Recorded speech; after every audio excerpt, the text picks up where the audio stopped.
Awareness Pithapuram పట్టణ police స్టేషన్లో CI Srinivas ఆధ్వర్యంలోని శ్రీ పాదవల్లభ దేవాలయానికి అధిక సంఖ్యలో భక్తులు రావడంతో ట్రావెలర్ వాహనాలు నడిపే ఆటో డ్రైవర్ అయినా ట్యాక్సీ డ్రైవర్ అయినా భక్తులకు ఎటువంటి ఆటంకాలు చెడు జరగకుండా చూసుకోవాలని అన్నారు.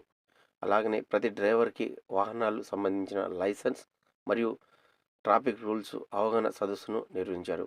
ఈ కార్యక్రమంలో ఆటో డ్రైవర్, కార్ డ్రైవర్ తదితరులు పాల్గొన్నారు.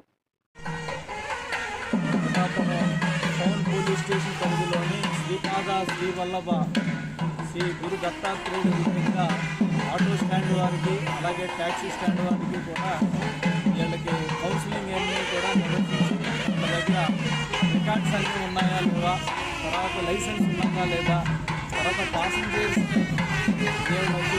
ప్లేస్కి మళ్ళీ తీసుకొస్తున్నారా లేదా అనేటువంటి అవేర్నెస్ క్యాంప్ ఇలాగే ప్రతి ఆటో స్టాండ్లోని కూడా అవేర్నెస్లో కండక్ట్ చేసి వీళ్ళు ఏ విధమైనటువంటి చెడు ఆలోచనలు ఆలోచించుకోకుండా వచ్చేటువంటి భక్తులందరికీ కూడా వీళ్ళు సేవ చేసుకునేటట్టుగా వీళ్ళు ఆటో తోలేటువంటి వాళ్ళు, ట్యాక్సీస్ తోలేటువంటి వాళ్ళు చేయాలనేటువంటిది మా పోలీసు వారు వీళ్ళందరికీ కూడా అవేర్నెస్ క్యాంప్ అనేటువంటిది కండక్ట్ చేశారు.